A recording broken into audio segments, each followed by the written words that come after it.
We completed a lamentation last week. We finished one book in a day. All right, that was amazing stuff, right? Today we're going to be actually, start covering Daniel, and I don't know how much you understand or know about the Daniel. Daniel is one of the books that many of the people kind of like at least to learn from their church. They heard, some of the lectures and also some Bible studies they have gone through. But I don't know what your impression of Daniel. I just wanted to get some, idea how you actually understands or how much you know about the book of Daniel. So can you give me some, your impression or your understanding of Daniel? And how much you heard or how much you learned about the book of Daniel? Can you give me some ideas of what your understanding of Daniel? Like you said earlier, it was history for me. It Mm-hmm. was more like More of the historical poetry. perspective, yeah. Okay. Was someone else? I mean, you think of Daniel in the lion's den. That's about it. Like them being captured in Babylon. God saves Daniel from the lion's den. Okay. Other people. Other people.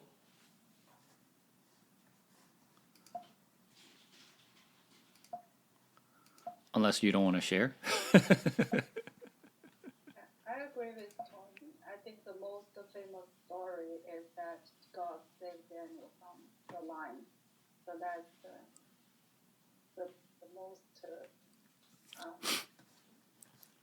most important story in Daniel that I remember. Yeah. How about you, Ricky?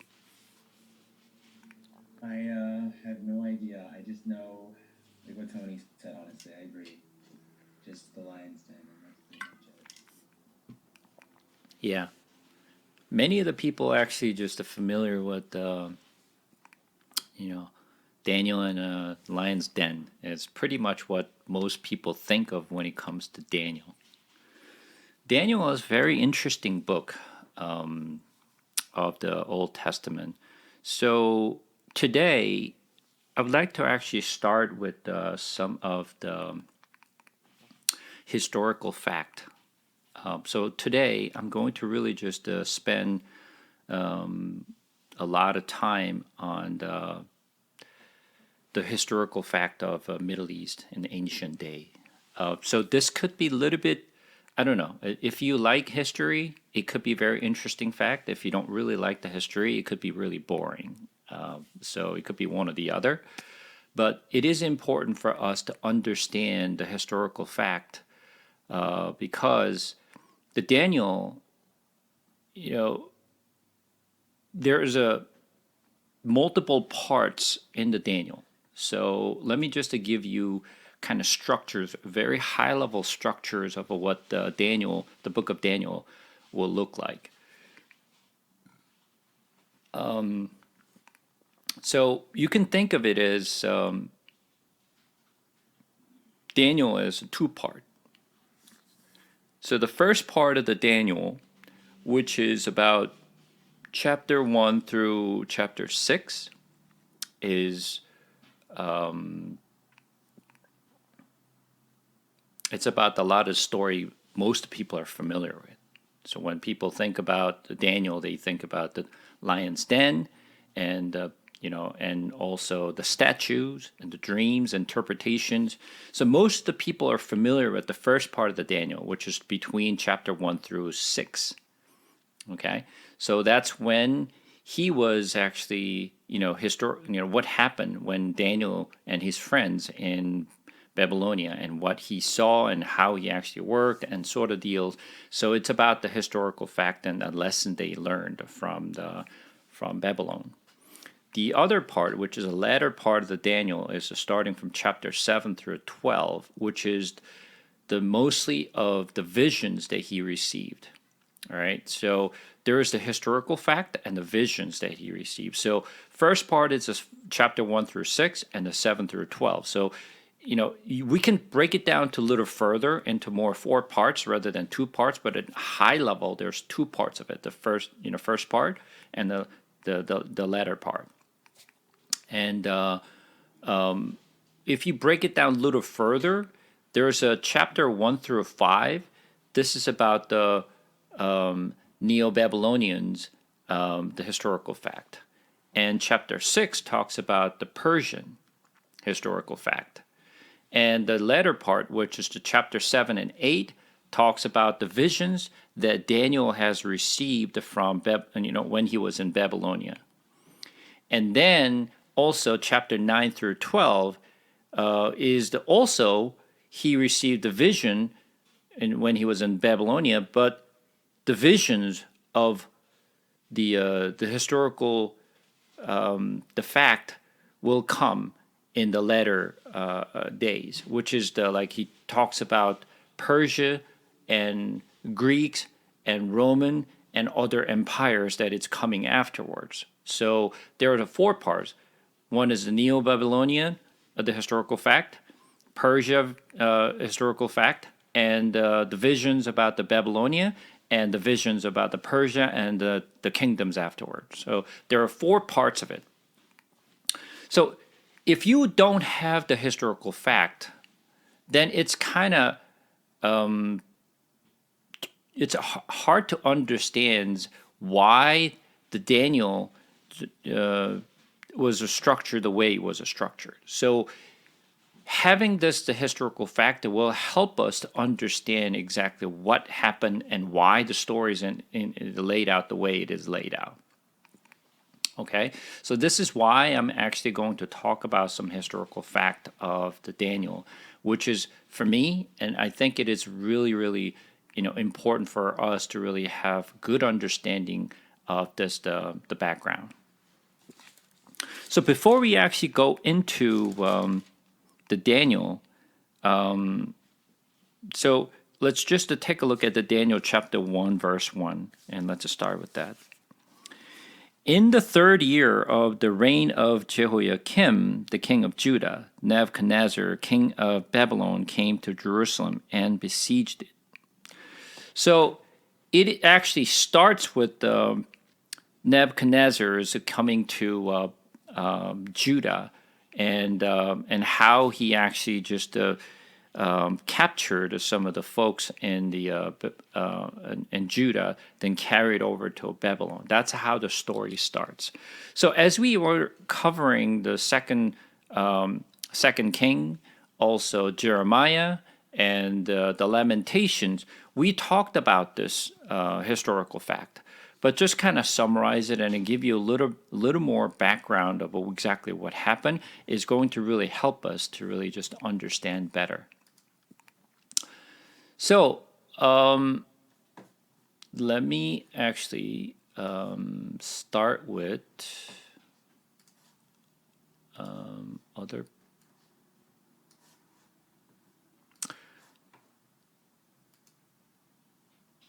Okay. So let me start with the Assyrian kingdom. And you know that the Assyria was the first kingdom who destroyed the Israel, right? Do you remember the last king of Israel?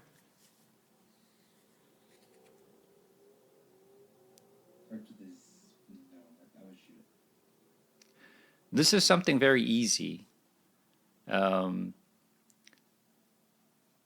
Last king was Cyrus? No. Last king of Israel. Israel. Yeah. Yeah, probably you forgot. Hoshea. Hoshea was the last king. And who was the last prophet? Hoshea, correct. So it's easy to remember.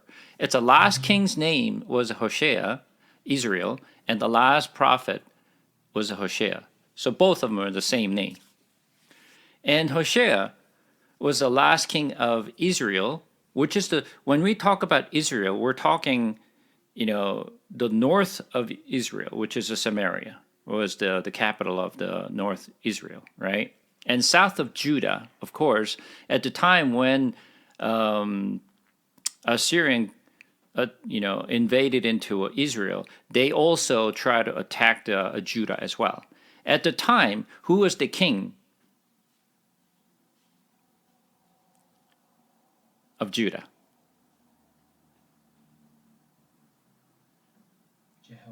Jehoahaz? Yeah, no. So that was Hezekiah. Hezekiah was the king, right? This is why he was crying out to the Lord, and then, asking for Lord to help them and save them. So you see, even though we have learned all this, it just, we forget. Because, history does not really register very well with us when you think of it. So the more we hear, and then more you're going to understand, because I'm repeating this like over and over, and throughout the book of the Second Kings, and and Jeremiah's and all that stuff. I'm just keep repeating this so that at least you have a better understanding of the historical fact. So Israel was destroyed by the Assyria, and Assyria destroyed the Israel in BC 721. So when Assyria came to Israel to destroy them, at the time, obviously Assyria was the strongest, or the powerful countries in the region. And when we were going over the Jonah, and we talked about why Jonah did not want to go to Nineveh, because he hated the Assyrian, right? Because they destroyed so many peoples, and they actually invaded into their countries and raped the people, then took all the foods and take all their possessions. So they hated it, right? That's why when God actually told Jonah to go to Nineveh, and he just ran away from the Lord, because he did not want the Lord to really have any mercies or any grace to the Nineveh or Assyrian, right? So that was before the fall of Israel, of course. But, you can understand from the background of Jonah how much that not only Israel, but also all the surrounding countries were persecuted by the Assyrians.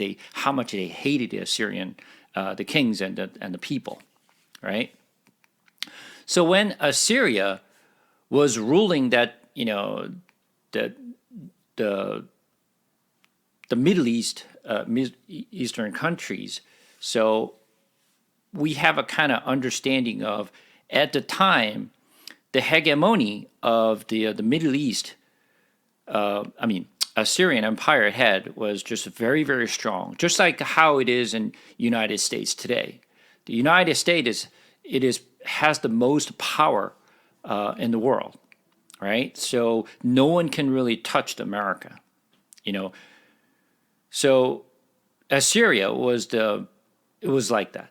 Assyria was the most powerful countries, and no one dared to even touch or to fight against the Assyrian.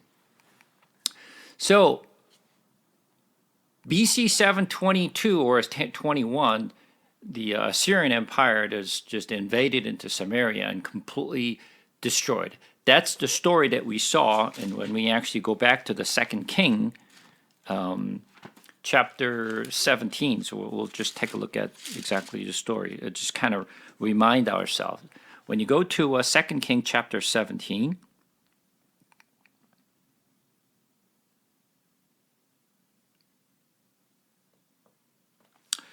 we're going to just read some story here. In the 12th year of Ahaz, the king of Judah, Hoshea, the son of Elah, began to reign in Samaria over Israel, and he reigned 9 years. And he did what was evil in the sight of the Lord, yet not as the king of Israel who were before him. Against him came up Shalmaneser, king of Assyria, and Hoshea became his vassal and paid him tribute. But the king of Assyria found treachery in Hoshea, for he had sent messenger to So, king of Egypt, and offered to tribute to the king of Assyria, as he had done year by year. Therefore the king of Assyria shut him up and bound him in prison. Then the king of Assyria invaded all the land and came to Samaria, and for 3 years he besieged it. In the 9th year of Hoshea, the king of Assyria captured Samaria, and he carried the Israelites away to Assyria and placed them in Hala and on the harbors and river of Gozan and in the city of Medes. So this was the fall of Israel. In BC 722, Samaria, which was the capital of Israel, was completely just destroyed, and it became the vassal countries. And the way the Assyrian, the king, and the method of the country that they invaded into is actually they used very smart policies. Their policy that they had was wherever the land they actually invaded into, because there are chances that the people of that land could, to rise up and rebel against the Syrian Empire.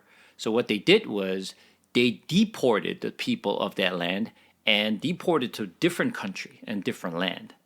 And they shuffled around the people. So for example, when they invaded into Samaria and Israel, they deported all the people out to the other countries, and other countries' people moved into the Samaria. So they kind of shuffle around. So when you do that, it sort of lose the momentum, and it's very difficult for the people to really rebel against Assyria because they scattered around all different places. So they used the good policy to do so. So when you look at the same the 2 King chapter 17, so we'll just go back again.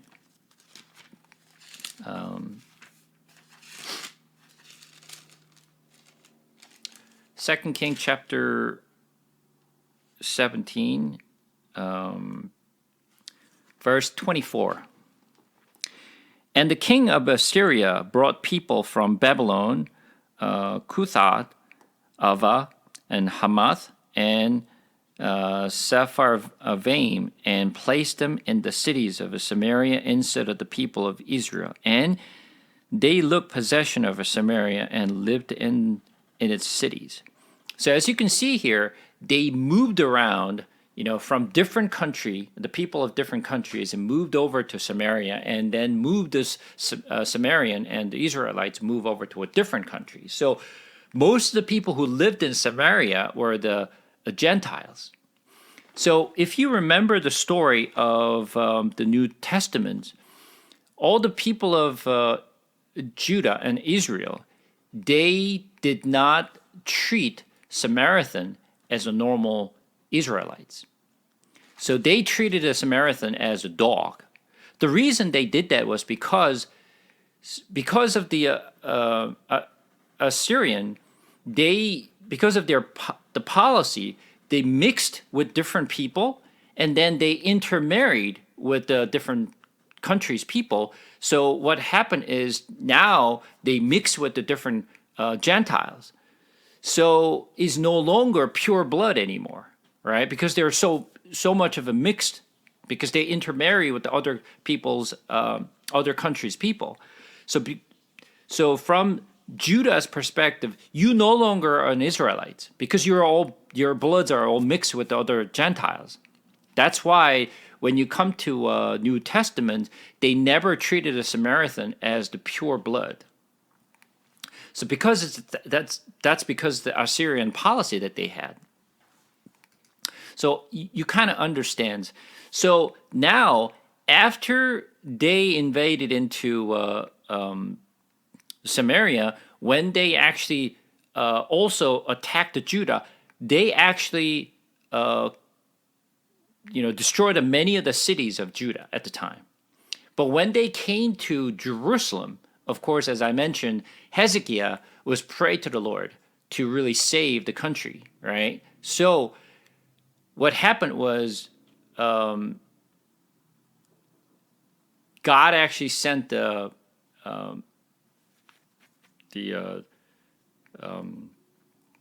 angel to destroy the Assyrian, right? So let's this time go to 2 King chapter 18.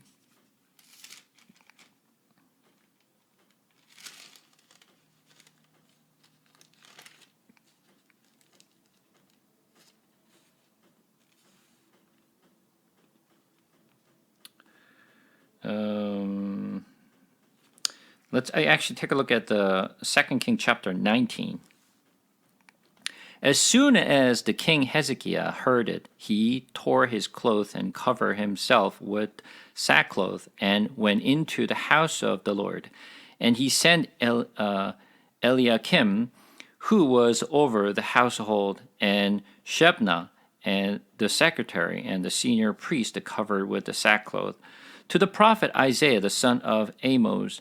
They said to him, "Though," says Hezekiah, "the day is the day of distress, of rebuke and disgrace. Children have come to the point of birth, and there is no strength to bring them forth. It may be that the Lord your God heard all the word of the Rabshakeh, whom his master, the king of Assyria, has sent to mock the living God, and will rebuke the word that the Lord your God has heard. Therefore, lift up your prayer for the remnant that is left." When the servant of King Hezekiah came to Isaiah, Isaiah said to him, "Say to your master, thus says the Lord, do not be afraid because the word that you have heard, with which the servant of the king of Assyria have revealed me. Behold, I will put a spirit in him, so that he shall hear a rumor and return to his own land, and I will make him to fall by the sword in his own land." So when Hezekiah, reached out to Isaiah, "Hey, Isaiah, please pray for us," and Isaiah told the Hezekiah, and I said, "Don't worry, God will actually just destroy them." And when you turn to chapter 19 at the end, verse 35 and on.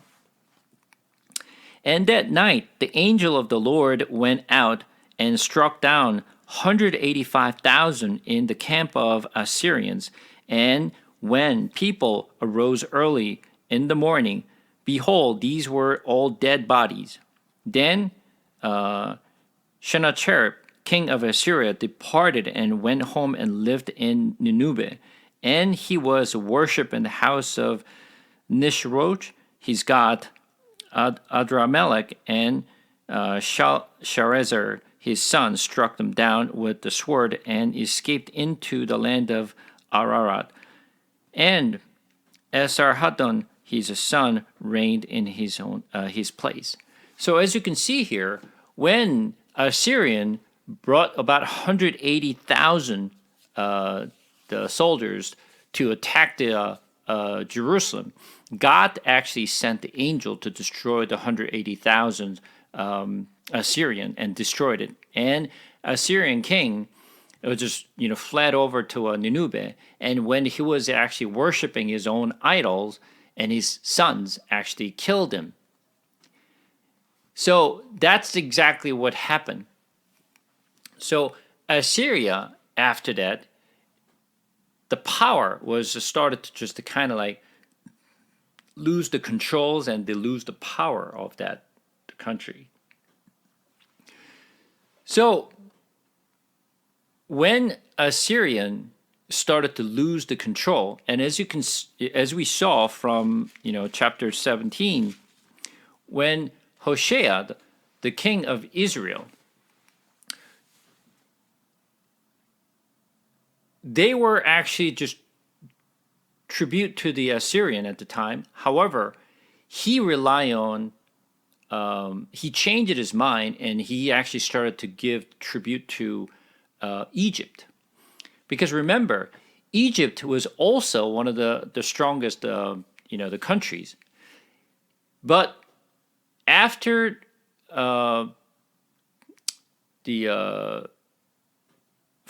after a while, when Assyrian was became a very strong the countries, Egypt was just losing the control, and he was losing the hegemonies at the time, but still a strong countries.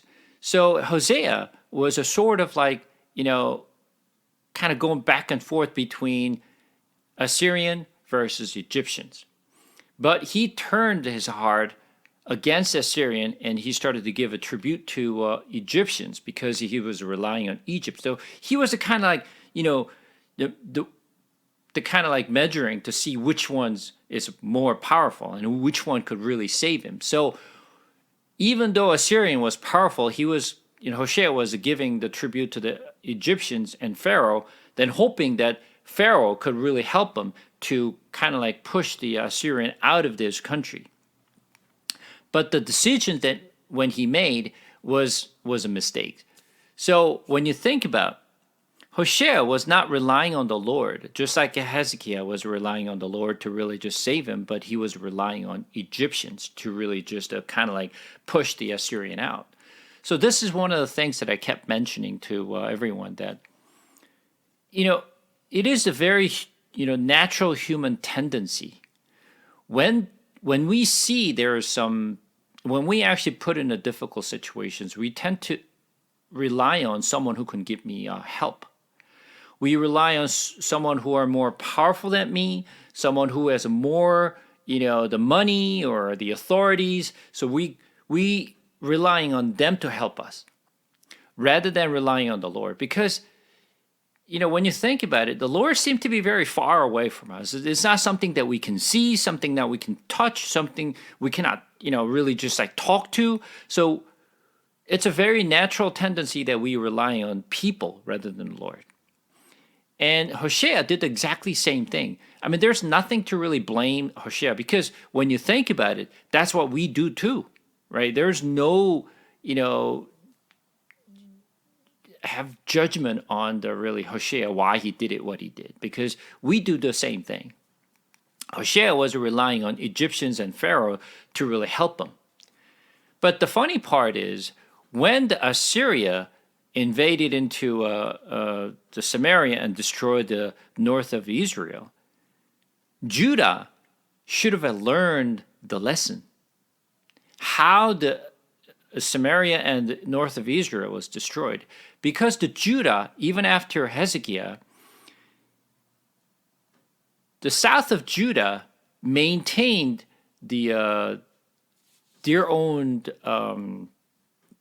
authority, and the Judah's king was able to reign the land of Judah for another 150 years. Because the year that Judah was destroyed was BC 586.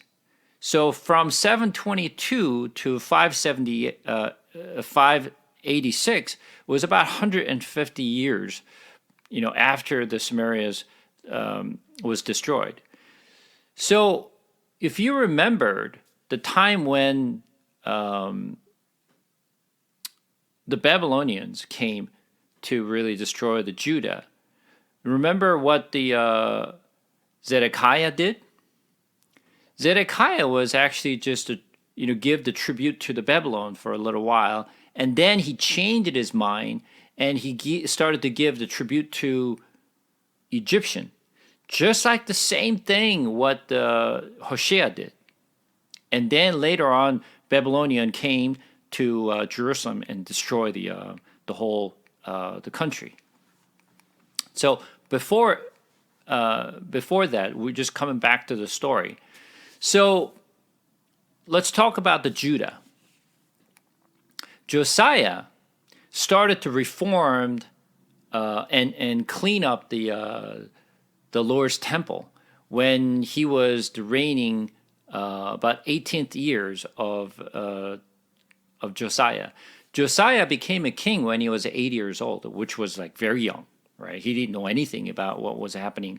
But when he became a king, he didn't know anything. But the priest was actually just a very faithful person, and he, kind of helped them. But when he was reigning the Judah in 18th years, which was about the time when Josiah was reigning the Judah, that was between BC 640 to BC 609. So BC 621, when he started to, that's when his priest and the scribe found the scroll at the time. And when they actually brought the scroll to Josiah, and when he heard of the stories of the scroll, and he torn his clothes, and then he started to reform everything, right? He cleaned up everything. He killed all the priest of the idols, and he cleaned up everything, right? That's the story of the 2 King chapter 23. So let's just move on to 2 King chapter 23.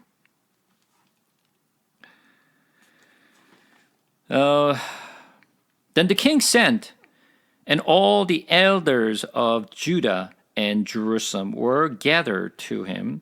And the king went up to the house of the Lord, and with him all the men of Judah and all the inhabitants of Jerusalem, and the priest and the prophets, all the people, both the small and great. And he read in their hearing all the words of the book of the covenant that had been found in the book of the house of the Lord. And the king stood by the pillars and made a covenant before the Lord to walk after the Lord and to keep his commandment and his testimonies and his statutes with all his heart and all his souls, to perform the word of this covenant that were written in this book. And all the people joined in the covenant. And the king commanded Hilkiah the high priest, and the priests of the second orders, and the keepers of the household, to bring out of the temple of the Lord all the vessels made for Baal and Azerah, and for all the host of heaven. He burned them outside of Jerusalem in the field of the Kidron, and carried their ashes to Bethel, and disposed the priests to whom the kings of Judah had ordained to make offerings in the high places at the city of Judah and around Jerusalem, those who burned incense to Baal, to the sun and the moon and the constellations, and all the hosts of the heaven. And he brought out of Azerah from the house of the Lord outside Jerusalem to the brook Kidron, and burned it at the brook Kidron, and beat it to the dust, and cast the dust of it upon the graves of the common people. And broke down the house of the male called the prostitute, who were in the house of the Lord, where the women wore hangings for the Azerah. And he brought all the priests out of the cities of Judah, and defiled the high places where the priest had made offering from the Geba and Beersheba, and broke down the high places of the gates that were at the entrance of the gate of Joshua the governor of the city, which were on one's left at the gate of the city. So this is the story when Josiah started to reform and destroyed all the high places and destroyed all the idols, and they killed all the priests of the Baals and Azerahs and all that good stuff. So Josiah was as I mentioned, and he was one of the best king, after David, or even King David Josiah actually did a better job to really just worshiping the Lord and follow the commandment of the Lord and statutes. So Josiah was one of the respected and one of the really adorned the king of Judah. While he was actually cleaning up and he was just reforming the entire countries, Jeremiah was kind of appeared in the 13th year of Josiah, right, which was BC 626. That's the story of the Jeremiah, which we have learned in the past. So he started to give prophecies of what will happen to Judah. And as I mentioned, Jeremiah, missions and his ministries lasted for over 40 years, from the time of Josiah, all the way down to Zedekiah, when they were, when the Judah was completely destroyed, right? But when you think about it, Jeremiah was continually telling the people of Judah and say, even though Josiah was started to reform, there are people still worshiping and not following the statutes and the commandment of the Lord.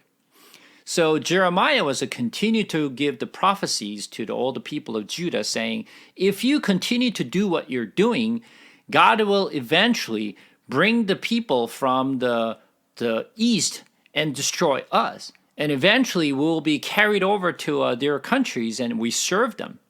And he actually gave the prophecy over 40 years, but people did not listen, right? And what happened was, during the time of Josiah was ruling at the time, BC 612, Josiah went over to Megiddo, fight against the Pharaoh, and that's where he was killed, right? So when Nineveh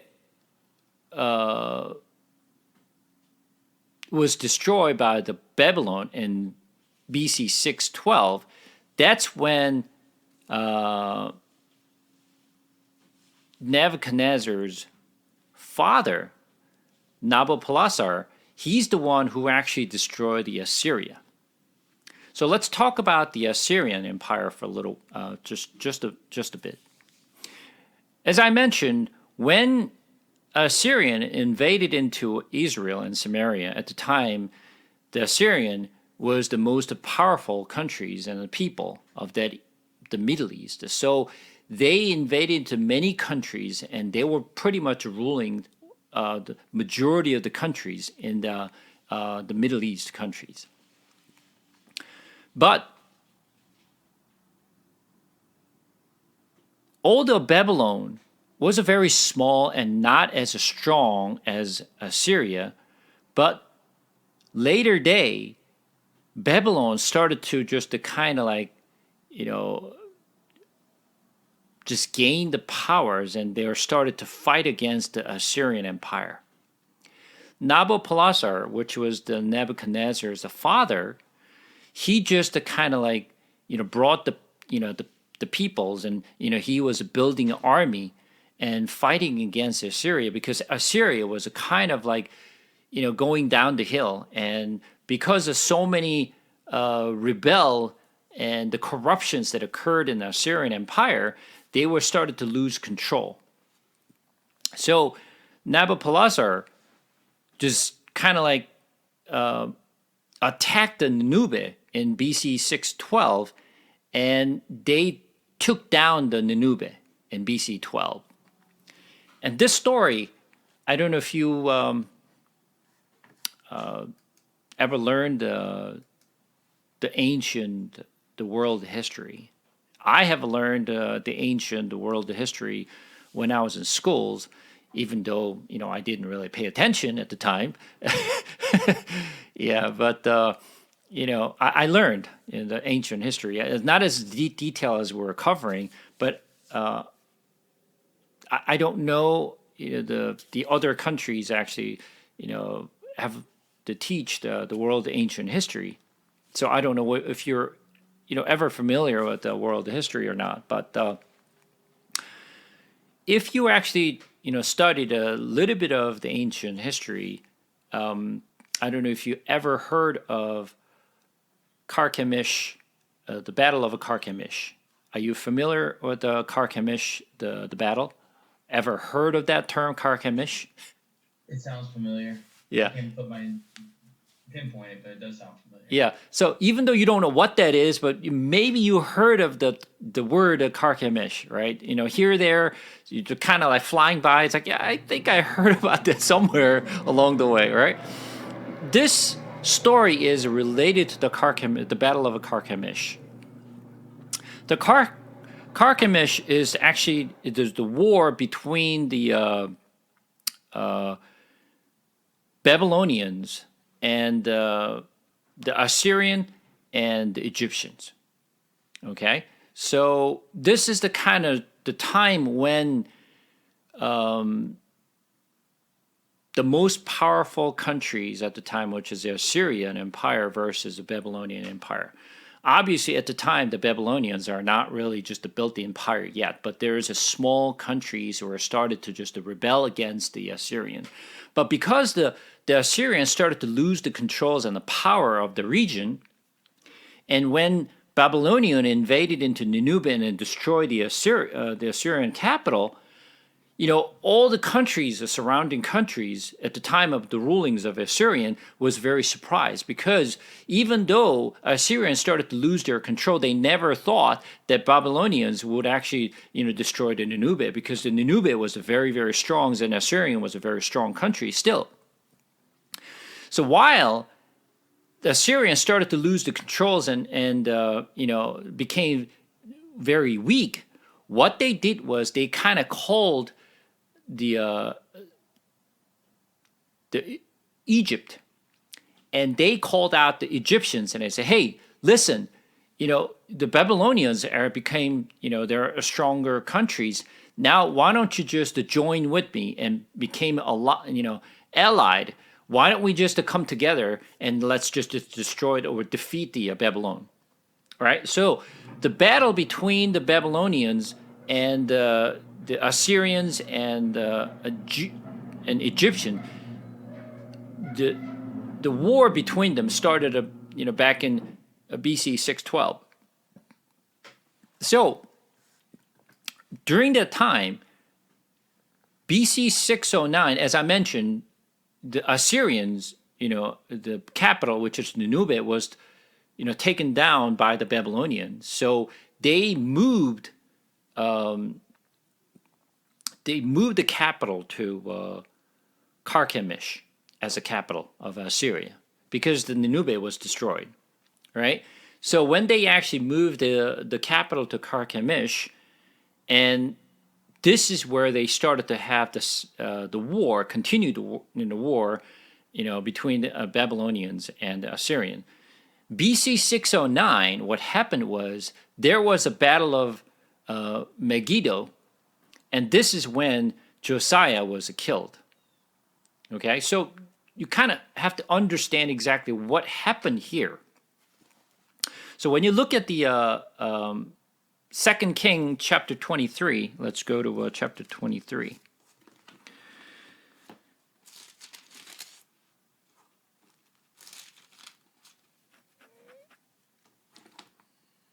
When you go to 2 King chapter 23, we're going to read from verse 28. Now the rest of the acts of Josiah and all that he did, and they not written in the books of Chronicle of the kings of Judah. In his days the Pharaoh Necho king of Egypt went up to the king of Assyria to the river Euphrates. King Josiah went to meet him, and Pharaoh Necho killed him at Megiddo as soon as he saw him, and his servant carried him dead in the chariot from the Megiddo and brought him to Jerusalem and buried him in his own tomb. And the people of the land took Jehoahaz, the son of Josiah, and anointed him and made him king in his father's place. It's very short, descriptions of what happened, but this is the story. But in order for us to have a little bit more the meat to this story, let's actually go to Second Chronicle. Second Chronicle.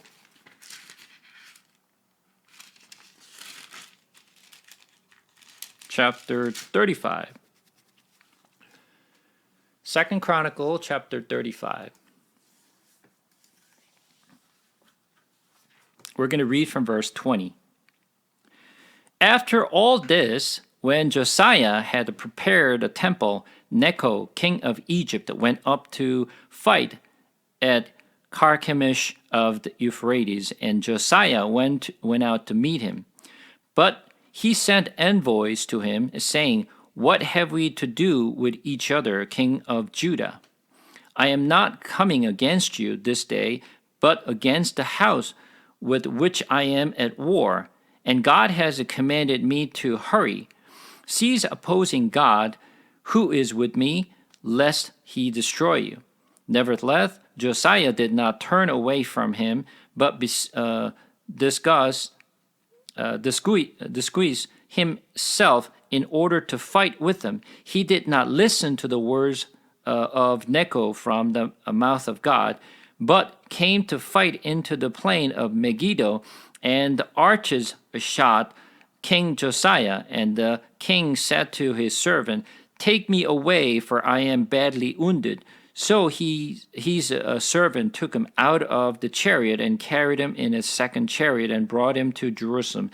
And he died and was buried in a tomb of his father. All Judah and Jerusalem mourned for Josiah. So Second Chronicle gives us a little more meat and a little more stories than what we saw in the Second King of the book of the Second King. So what happened was, let me see if I can actually find some maps so that we can kind of look and see. Let's see.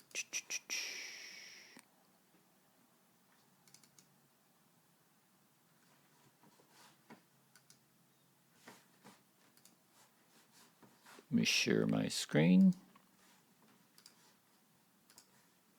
Okay, do you see my screen? So this is a kind of a map that you can see here. So this is the Memphis, which is the Egypt, right? This is where the Pharaoh lives, right?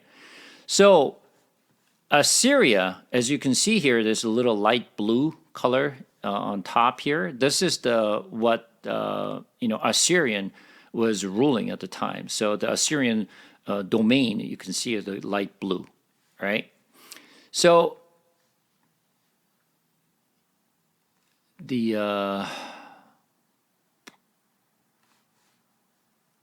okay, so you see this Carchemish right here, the big letter over here?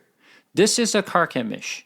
So as I mentioned, Assyrian, they actually just moved their capital to from Nineveh to Carchemish, and that's where they actually had a very temporary capital, right? And obviously, it's not showing here towards to the right, which is the Babylonians. Kind of like came to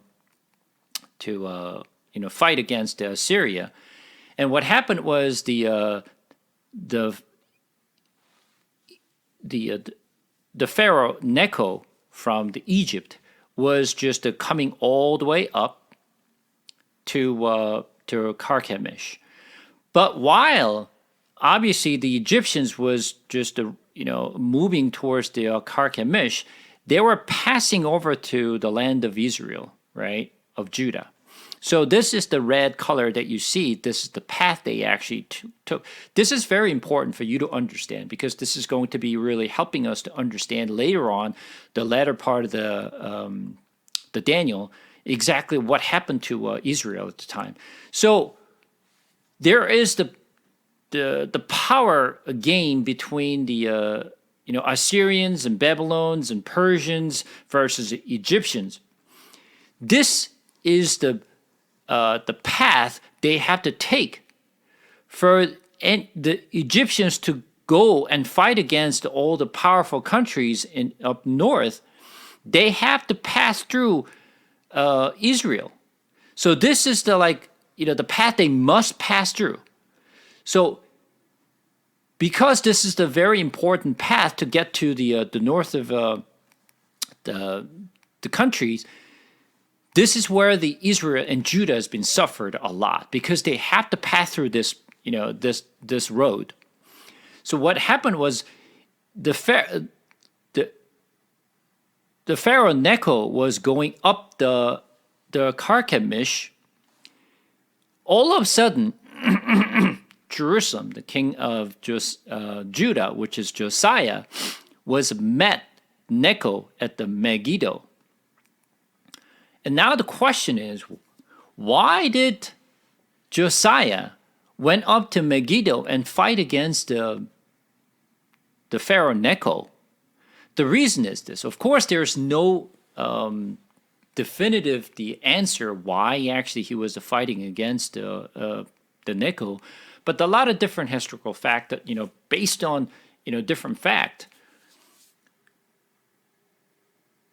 The Pharaoh Necho was going up to Carchemish to join with Assyrian, right, to fight against the Babylonian. But think about it. As I mentioned at the very beginning, does the people of Judah or the Israelites like Assyrian? No. They hate Assyrian, right? They want the Assyrian to be destroyed. So from the people of Judah and the king of, or the Israelites, or the people of Judah, they don't want Pharaoh Necho to help out Assyrian to fight against the Babylonian. They want the Babylonian to destroy the Assyria, right? Because from their perspective, I want you to think about it from the people of Israel. They don't want the Assyrian to regain the power. They want the Assyrian to be destroyed. So while the Pharaoh Necho was going up that path to, join forces with the Assyrian to fight against Babylon, from Josiah's perspective, he doesn't want that. So he was trying to block the Necho to go up the Assyrian to join forces. Of course, the Josiah does not have the most power to really stop them, but he tried. But when he was actually going up that path, because the Jerusalem is a little bit farther away, from their path, he was going up the Megiddo to, meet with Necho. So there's a lot of different story. The historians were actually just interpreted it different ways. Some say Necho was actually called Josiah. Hey, come and join me. All right? Because you're under my control. Because Josiah was sort of have the influence over Egypt as well. It's not directly, Egypt was not a ruling country, but at least Egypt has still power in that region. So one historian says the Pharaoh Necho was calling Josiah to come and meet him. But Josiah did not have a good feeling for the Pharaoh Necho, and that's why the Necho was actually killed to Josiah. The other historians' perspective is that, as I mentioned, Josiah was going against the Necho because he didn't want the Pharaoh Necho to join force with the Assyrian to defeat the Babylonian. So one way or another, we don't know the historical fact exactly what happened, but what we do know is Josiah went up to Megiddo to fight against the Necho, and that's when Josiah was killed. That's the BC 609. So now you can kind of understand what happened why Josiah went up to Megiddo and fight against the Pharaoh Necho, and why he was killed at the time. right? One thing important for you to remember is Megiddo is the same place as Armageddon, as you know, in the Revelation later on. So the Megiddo is a very, very important place that you should remember. The Megiddo is there are so many war that occurred at the Megiddo in the Israel history, and this is one of the important the place where they fight against other forces. So I'm not going to go into too much details of the Megiddo today, but eventually I'm going to talk about Megiddo and other stuff later on. Okay, but just to remember the war between the Pharaoh Nego and the Josiah, fought against the Megiddo, and then Josiah was killed in BC 609. And after that, obviously, the Egyptians, they kind of had a little bit of a damage of their forces, because this is unexpected matter, because they didn't expect the fight against the Judah. So there was some damage that occurred for Egyptians, because he need to have the strong army and the strong forces and take all the armies and joined with Assyrian to fight against the Babylonians. But there was some damage that occurred, which is unexpected matter. So, but he continued the journey all the way up to the Carchemish and joined forces with the Assyria, and then they fight against the Babylonian. But at that time, the Battle of Carchemish, as which I mentioned, Babylonian, the destroy the joined forces between the Assyrian and Egyptian. So they actually destroyed and defeated the joined forces at Carchemish. And right here, after they lost the battle at Carchemish, and Assyrian, they moved the capital again. So Nineveh to Carchemish, and they moved to Haran. Now you know the Haran. You're familiar with the Haran, right? What is it? What is a Haran? What do you know about Haran?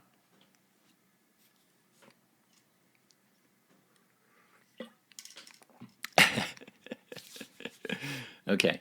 Haran is where, Abraham moved to before he actually came down to Canaan, right? That's where he stayed, and that's where Jacob went up to meet his wife, and then he was living with his uncle Laban. Remember that place? So that's the Haran. So now you kind of link those countries and the cities and what happened, so you kind of have a better understanding. So I want you to bring all this historical fact together. So what happened was Assyrian moved their capital to Haran, and then eventually that Haran was also destroyed, and completely the Syrian Empire was completely destroyed by the Babylonian. So now you have a better, context of exactly what happened here. So just to remember some of the historical facts, that's just gonna, I'm gonna go over. So the BC 612, that's when Babylonian invaded into Nineveh, which is the capital of Syria, and destroyed the Nineveh. So that's almost the last part of the Assyrian Empire. But when they were actually continued the battles at the Carchemish, which is BC 609, the Carchemish, the battle is actually 605, but this is the battle between the Assyrians and Egyptians and the Babylonians. they actually started the battle for multiple times. And the BC 609, that's when Josiah was killed, right? And BC 605, and that's when Nabopolassar, which is the Nebuchadnezzar's father, it passed away, and then Nebuchadnezzar, started to reign the Babylonia, and he started to gain the control of the Babylonia. So BC 605, the Battle of Carchemish, Nebuchadnezzar defeats the Pharaoh Necho of Egypt and destroyed the Egyptians as well as the Assyrians. That's almost the latter part of the Assyria, which is almost the tail end of the Assyrian Empire. And then what happened was after Josiah died in BC 609, right? Since Josiah was dead, and after the Pharaoh Necho lost the battle between the Babylonians, and since he was defeated by the Babylonians, he had to come back to Egypt to restructure his army and then come back. So it took a little bit of time. But when he was coming back down to Egypt, what happened was actually, since he killed Josiah, he actually appointed Jehoahaz as the king of Israel. So the Pharaoh Necho was the one who actually put Jehoahaz as the king of Judah. But remember how long that Jehoahaz was actually just to rule the country? Remember how long was that? 3 months. 3 months. Was very short, right? So after he appointed Jehoahaz as a king of Judah, but Jehoahaz was really not just performing well. So what happened was actually the Pharaoh Necho actually brought the Jehoahaz back to the Egypt. So that's the story of the second king.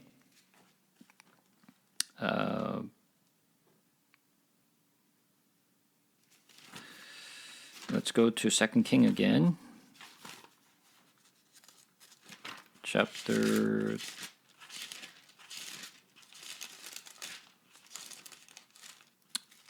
23.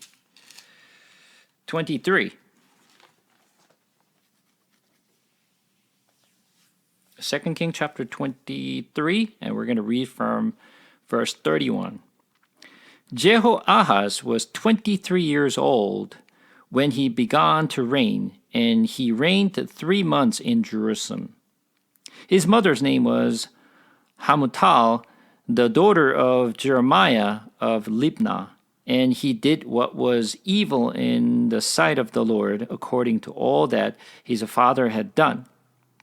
And Pharaoh Necho put him in bonds at Riblah in the land of Hamath, that he might not reign in Jerusalem, and laid on the land of tribute 200 talents of silver and talent of gold.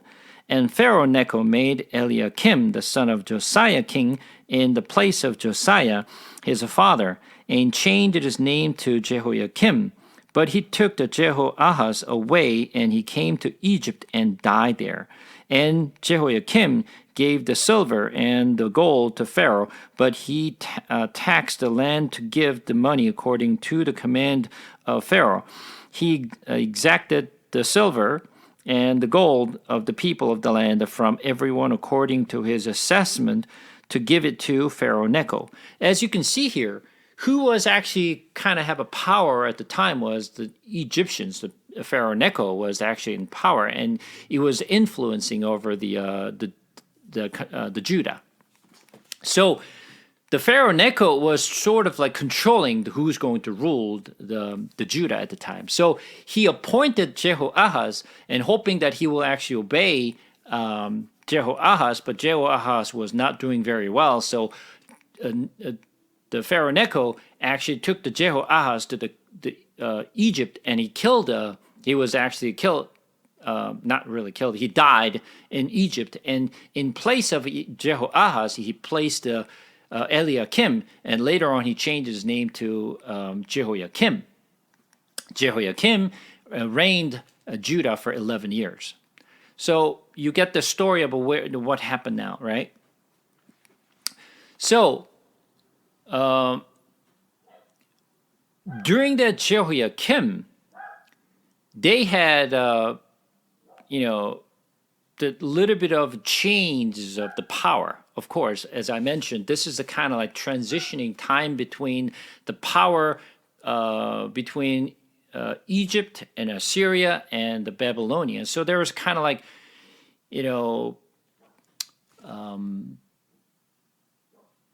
transitional period between the power game. So, as I mentioned, Nebuchadnezzar started to gain the power of Babylonia and also started to, kind of invade into the Assyrian Empire.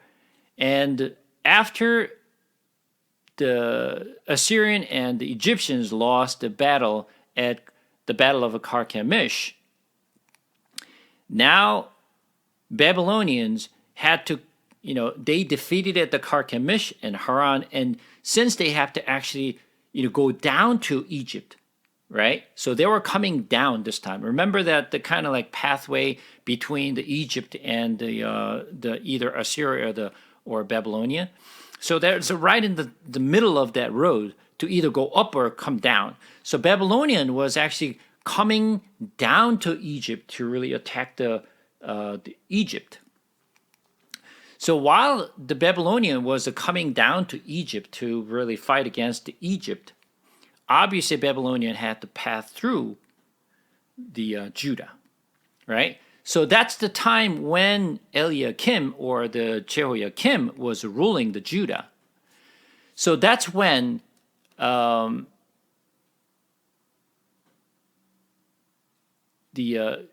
Babylonians actually, took the Jehoiakim. So in order for us to understand the story, let's go to 2 Kings chapter 24. This time. In his days, Nebuchadnezzar, king of Babylon, came up, and Jehoiakim became his servant for 3 years. Then he turned and rebelled against him. And the Lord sent against his bands of Chaldeans and bands of the Syrians and bands of the Moabites and bands of Ammonites, and sent them against Judah to destroy it, according to the word of the Lord that he spoke by his servant the prophets. So what happened was, when Babylonian was actually just coming down to Egypt to fight against Egypt, and Egypt actually kind of like, they kind of defeated small portions of Syrian, the Babylonian, the forces. So they kind of like stopped the Babylonian to come down further. So Babylonia pulled back when he was coming down to Egypt. Okay, so the Babylonian actually just lost a little small battles with Egypt. So they did not go down further to Memphis. So Babylonian pulled back. While they were pulling it back, Jehoiakim saw that, oh, wait a second. I was actually giving tribute to the Babylonian because the Babylonians are much stronger countries than Egypt. So, I was just leaning against the Babylonian because they are a stronger, country. So while he was actually giving the tribute for 3 years to Nebuchadnezzar, and then when the Babylonian was defeated by the Egyptians, the Pharaoh, and they pulled back, and now Jehoiakim changed his mind. Hold on a second. Wait a second. I think it's still Egypt. It was very powerful. I think eventually the Egypt's going to really just regain their the power, and they're going to just come back, against the Babylonian. They're going to just destroy the Babylonians. So what he did was Eliakim changed his mind Now he started to change the tribute from Nebuchadnezzar, the Babylonians, to Necho, or the Pharaoh. So while he was actually changing the mind and started to give the tribute to the Pharaoh, think about it from Nebuchadnezzar, from the Babylonians' perspective. Oh, what is this guy doing? Now he's actually relying on Egypt? All right, let me show you. All right, let me come to Judah and show you how powerful we are. So Babylonians just came into the Judah. So now you understand exactly what happened and why Nebuchadnezzar took the Eliakim or the Jehoiakim over to Babylonia. Do you understand exactly what happened? And then what he did was they took the Eliakim, and now this time Babylonian or the Nebuchadnezzar put Jehoiakim, which is the Jehoiakim's son. He put the Jehoiakim as the king, and then took the Jehoiakim over to Babylon, and then that's when the Jehoiakim died in Babylon. Now you understand why Jehoahaz was, died in Egypt, and why Eliakim died in Babylon. Because now you kind of understand the power game between Egypt and the Babylonians and Assyrian in the middle. You get the little bit of a picture here now? Mm-hmm. Oh, yeah. Yeah. Much clearer now. Yeah. So that's when the very first attack occurred, right? So BC 606 or 605, that's the first invasions to Jerusalem. That's when Daniel and all his friends were carried over to Babylon. That's the first invasions to Jerusalem. So when you think about it, there's three invasions to Jerusalem by the Babylonians. The very first year when actually they came to Jerusalem or the Judah was BC 606, and as I mentioned, that was the first invasions that they came to Judah and carried over, and some of the folks, which is the noble characters and some of the wise, the young mans, and carried over to the Babylon. This is when the story of Daniel is really start. Okay, that's the first invasion. What year is that? BC 606, during the time of Jehoiakim. All right, so while they were carrying over Jehoiakim, which is the king of Judah at the time, and they also carried some of the noble character and the wise young men over to the Babylonia. All right, that's the first invasion. And second invasion that occurred when Jehoiakim was actually was the ruling the country. So Jehoiakim was ruling, and as you know, Jehoiakim was only ruled for 3 months. Just like the Jehoahaz, right? That was the BC 597. So the first invasion when Jehoiakim was ruling, of course, the Jehoiakim was continued to rule until BC 597, and that's when the Jehoiakim was carried over to the Babylon. But BC 606, when the Daniel and his friends were carried over to the Babylon, right? And BC 597, when Babylonians came, Nebuchadnezzar came for the second time, and that's when Ezekiel and the rest of the other people also that carried over to the Babylonia again. So that was a second invasion that occurred during the time of Jehoiakim. That was the BC 597. And third invasion that occurred during the time of Zedekiah. When the Zedekiah was ruling, that was a BC 586, which we learned from Jeremiah, right? That was a BC 586. That was an invasion, the third invasion. But when the third invasion occurred, that's when the Jerusalem and the Judah was completely destroyed. On the third, the invasion that occurred by the Babylonians. Now you kind of get the pictures of exactly what happened during that times, and why it happens and how it happens, and and things of nature. You get the idea. Okay, so now I'm trying to just putting the puzzles together so that you get the idea of exactly what was happening at the time and why this happened, and how the Assyrians and the Babylonians and the people of Egypt and in the middle, then why the Jerusalem was in the middle to to suffer this all this the this matters.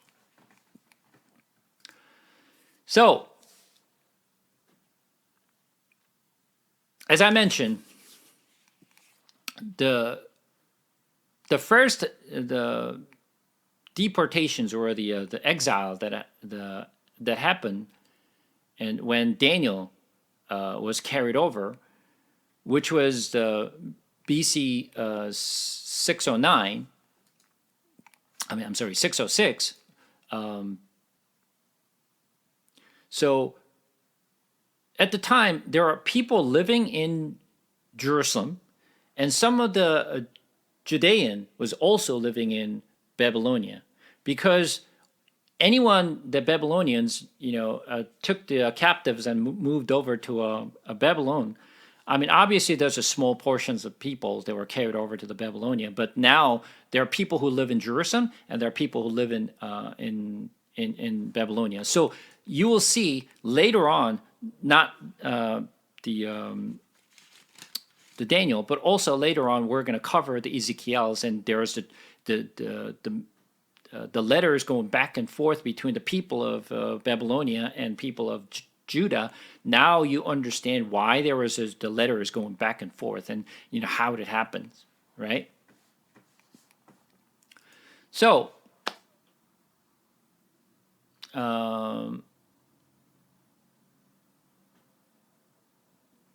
once again, BC 586, when the Zedekiah was just was destroyed, and the people of Judah was completely destroyed, and the people moved over to Babylon, and most of the people killed in Judah when the third invasion that happened, and that's when the temple was completely destroyed. Right, the temple that we know as a Solomon's temple, or the first temple was built, was completely stripped, and all the articles of the temple was carried over to the Babylonia. So now let's talk about exactly the story of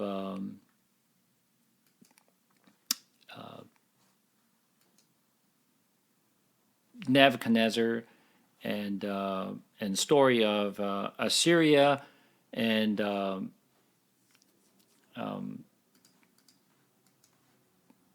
Judah, the Egypt. So let me see if I can find. Let me see if I can find this.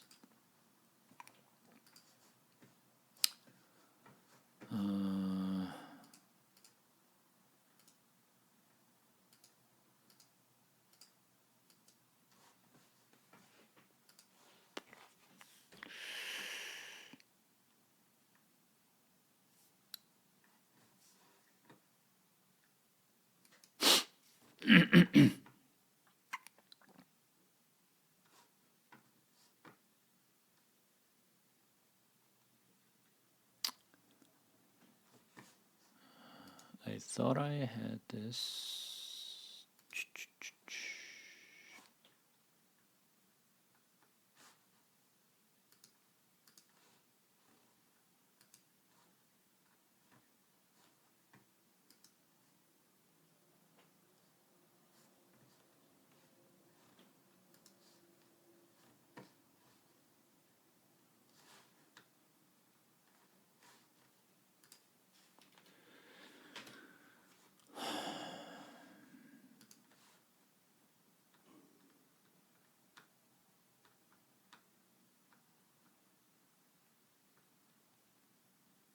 Okay, so let me start with this one.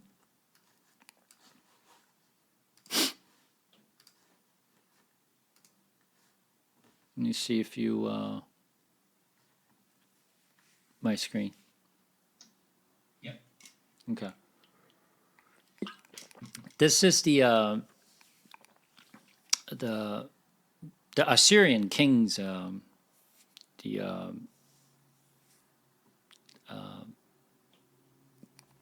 Chronicle. So there are probably some of the names are familiar to you. The Tiglath-Pileser is the one of the Assyrian kings that you are familiar with, and Shalmaneser is also probably you're familiar with the story when the from the Isaiah and the second king, and Sargon, and also should be very familiar, and this is what you see in the Bible, and up to these three kings, we see in the Bible. Okay, because when you see this, this is the when Assyrian actually invaded into Israel for the first time. Right, Tiglath-Pileser was the first king who actually invaded into Israel. But Shalmaneser was the king who was actually what year that the Israel was destroyed? BC 7, 22, or 21. Okay, so this is when the Israel was defeated, right? And then when God sent the angel of the Lord and destroyed 180,000, the soldiers of the Assyrian, right? Then when he pulled back, he was actually killed by his own son, right? And then became a Sargon and became a king after that. So as you can see here, like when you look at the years, that you can kind of see where, what really happened. So not after 722 to 705 and Sennacherib and, the rest of the kings, as you can see here, 612 to 609, this is when the war between the Babylon that occurred, right? And at the 609, as I mentioned, this was when the Assyrian was completely destroyed. Of course, there's a little more after this, and then there's like a little bit of people who are just left over trying to fight against Babylon, but they don't even count it as the king. So as you can see here is between 627 and 612, killed the forces of Babylonians and Medes and fall of Nineveh. So this is what I mentioned, is that Nineveh was just burned and was destroyed, right? And then Esher Ubalit is the one who actually defeated by the Nebuchadnezzar and defeated by the Babylonians at the siege of Haran, fate thereafter unknown. So this is the one that I mentioned. Now, I'm going to talk about Babylonian Empire now at this time. Oops.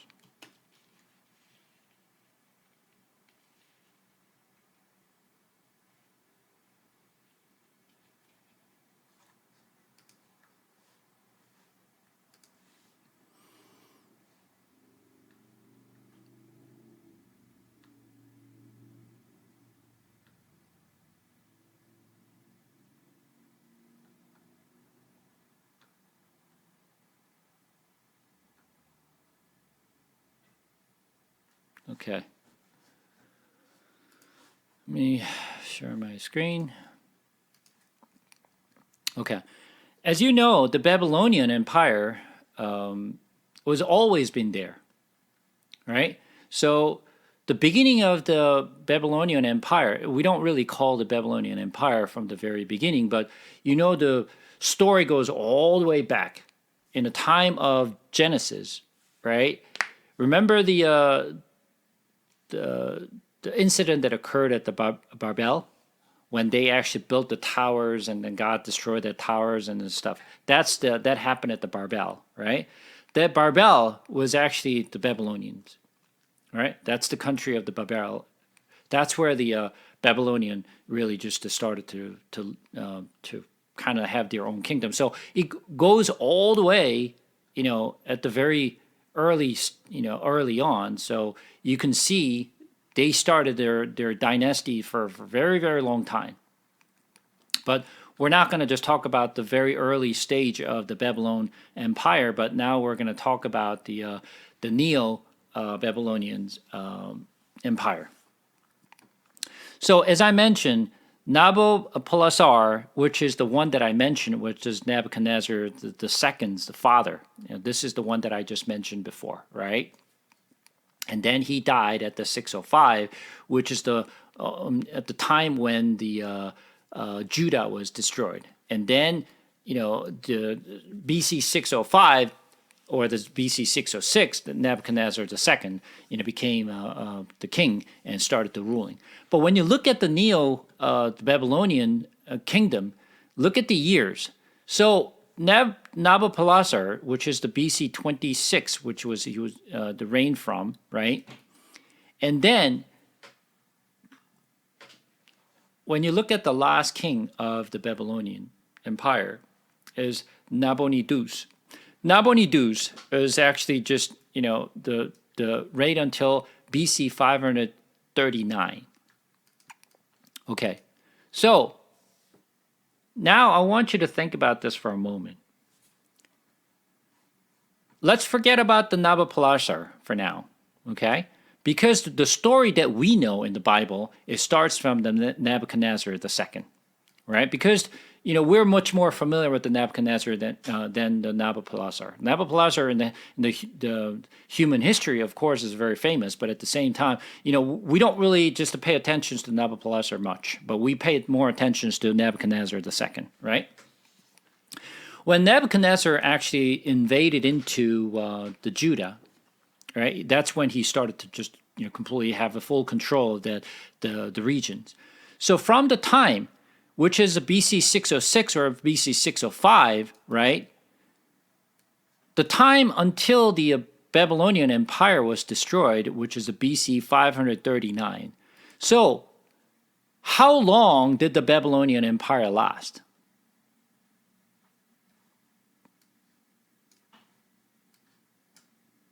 How long? 160 years, roughly? No. BC 605 to BC 539. 144? What? No? 60. Let's do simple math here. We're not talking about the we're not talking about the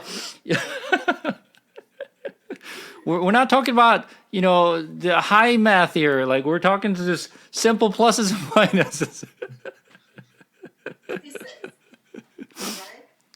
Yeah. Yeah, it's about 65 years, right? Literally, that's what it is, right? From the time when Nebuchadnezzar started to rule till the fall of the Babylon, which is like less than 70 years, right? Literally 65 years, literally, right? So the Babylonian Empire was very short, right? It is not a very long time. It was very short. So, as you can see here, Nebuchadnezzar to the Nabonidus was just like, 65 years is like, almost like 2 generations, maybe? Literally, that's what it is, right? 2 generations, literally. But think about this for a moment. Who's the last king of the Babylonia?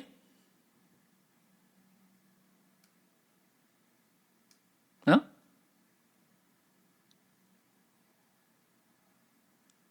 Nabonidus, right? Nabonidus is the last king of Babylonia, right? But do you see something interesting? Anything that interests you?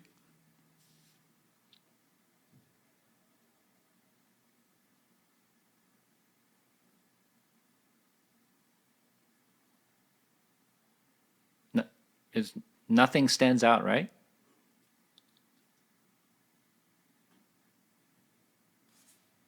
Yes or no? Just give me some.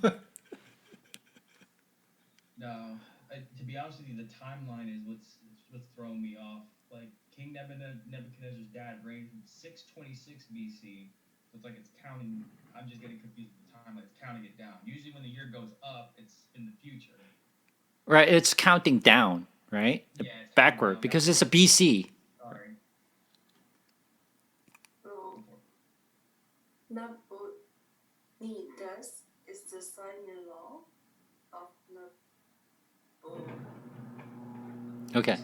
So, well, just to kind of give you a, because this is when most people get like confused and people get like, you know, not paying attention because we're talking the ancient history, right? You're just coming to learn the Bible, and then Keys just started talking about the world ancient histories. Like, what is this? I'm here to learn about the Bible, not the human history. But this is a very important fact.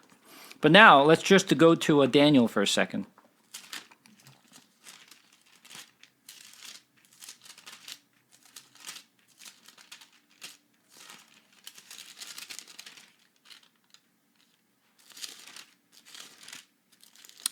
I want you to go to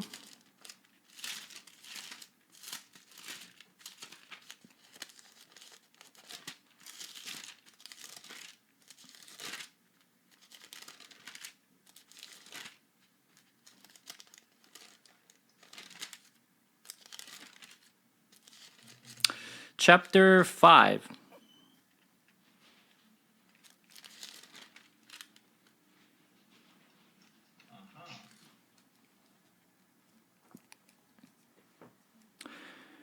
Daniel chapter 5. We're going to just read here from verse 1. King Belshazzar made a great feast for 1,000 of his lords and drank wine in the front of the thousands. Belshazzar, when he tasted the wine, commanded the vessel of the gold and the silver that Nebuchadnezzar his father had taken out of the temple in Jerusalem be brought, that the king and his lord and his wife and his concubines might drink from them. Then they brought in the golden vessels that had been taken out of the temple, the house of God in Jerusalem. And the king and his lord, his wives, and his concubines drank from them. They drank wine and praised the God of gold and silver, bronze, iron, and wood and stones. Immediately the finger of a human hand appeared and wrote on the plaster of the wall of the king's palace opposite the lampstand. And the king saw the hand as it wrote. Then the king's color changed, and his thoughts alarmed him, and his limb gave away, and his knees knocked together.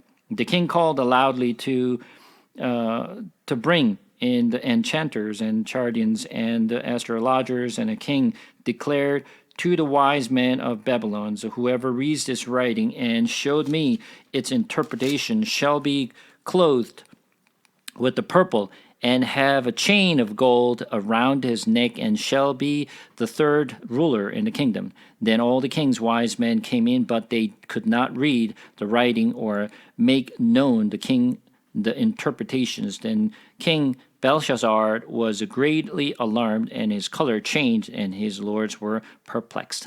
And of course, you know the story afterwards. Later on, Daniel just showed up, and then he actually gave the interpretations of what that means, and then we know the rest of the story. But at the end, let's just move all the way down to verse 29. The same chapter 5, verse 29. Then Belshazzar gave the command, and Daniel was clothed with purple. A chain of gold was put around his neck, and the proclamations was made about him that he should be the third rulers in the kingdom. That very night Belshazzar, the Chaldean king, was killed, and Darius, the Medes, received the kingdom, being about 62 years old. Now,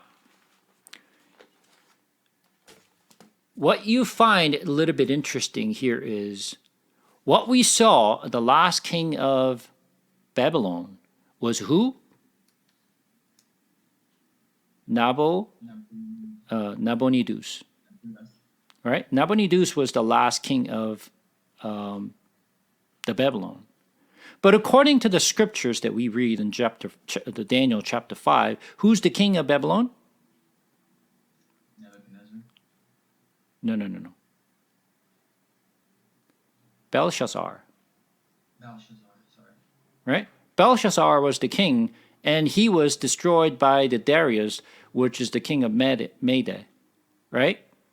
Medes was the one who actually destroyed the Babylon. And at the time, the king who saw the hands they showed and then wrote the letters on the plaster wall was the Belshazzar. And he's the one who actually called out all the astrologers and the mediums and come out and give the interpretations of what that really the letter means, right? But according to the human history, the last king of Babylonia was Nabonidus. And where is the Belshazzar? We don't see it. Belshazzar was not the last king. Nabonidus was the last king, right? Now, of course, you don't read the history and the Bible together. You read the Bible only, right? So you're assuming the Bible was a fact. So you don't compare it against the history versus the Bible. So you kind of like, there's a disconnect because you only see the Bible, not reading the human history, right? So many of the people are actually perplexed and puzzled with, like, it does not match, right? According to the Bible scripture, it talks about the Belshazzar was the last king of Babylon, but now we're talking about the Nabonidus was the last king of the Babylon. You know, what's the gap between the two story? And of course, I'm going to go into much more detail later on about the Nabonidus and the Belshazzar and how that really happened. You know, not today's conversation, but at least I'm going to talk about it later on, okay? But the interesting part is, this is why it is important for us to really understand the historical fact versus the Bible and how it's different. But one thing to keep in mind here is that, you know, from the historical perspective, all right, human history's never been written the fact that it occurred. The human history always been altered. Because the king or whoever actually wrote the historical fact was just kind of like, you know, try to beautify it and just to glorify their kingdoms and their kings and what they did, and just like make the like more of myth,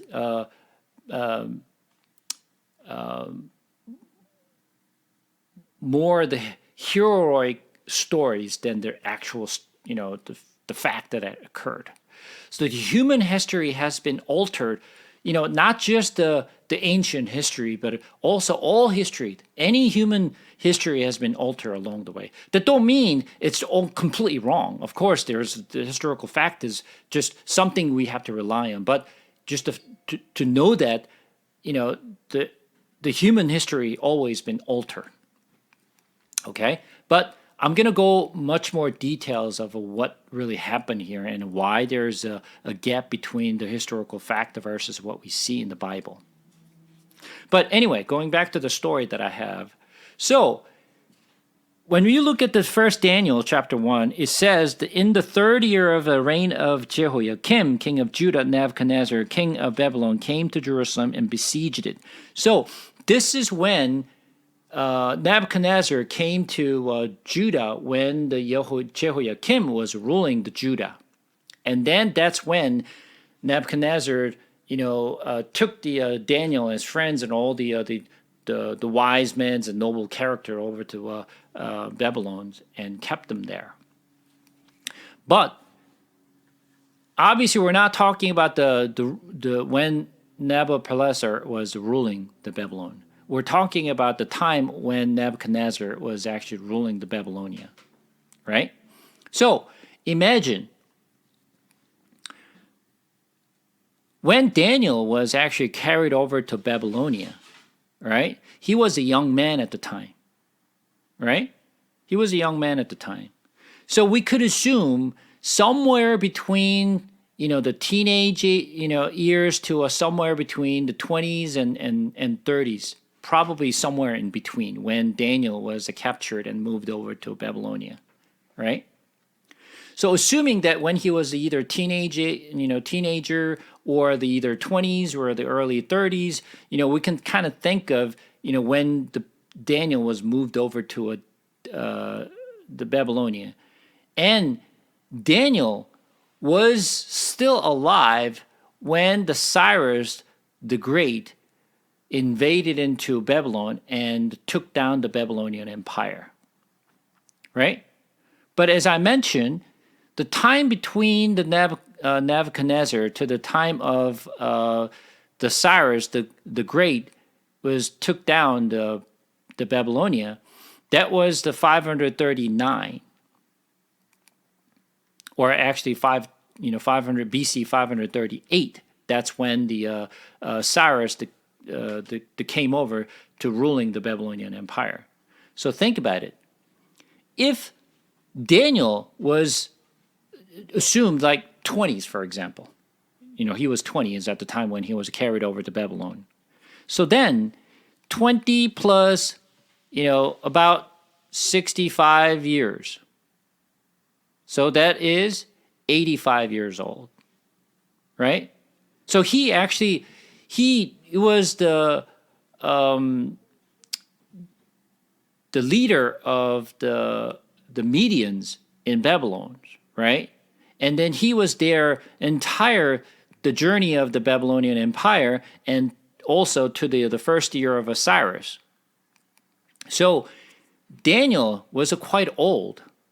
By the time when Daniel was actually, from the chapter 1 through chapter, 7, no, actually, not 7, Daniel chapter 12, the story between that chapter 1 through 12 is about the time of about 65 years old story. So that's a long, story that goes in between. So it's not a very, the 1 or 2 years that occurred, but, Daniel's story goes from the beginning of the Babylonian Empire and the fall of the Babylonian Empire, and then when the Persian Empire started to taking over the hegemony of that region. So you kind of understand how long the Daniel story goes in between, right? So today, I just want to at least go over the historical fact of exactly, what happened at the times and, how it happens and, years and so forth. So you have some of the background of exactly before the Daniel starts, having those good understanding is really just important. Of course, I'm going to talk a lot more about the human history along the way, because we need to understand the historical fact in Daniel in order for us to understand exactly what Daniel is talking about. Okay, so today I just kind of gave you some introductions and background of the ancient history, so you get the background of exactly what happened at the time. So today, I want to actually just conclude the background and introductions of the ancient history, and starting next week, I'm going to get into the Daniel chapter 1 to now actually start the story, how it happens, and why this was actually the story goes the way it goes in Daniel. Any questions so far?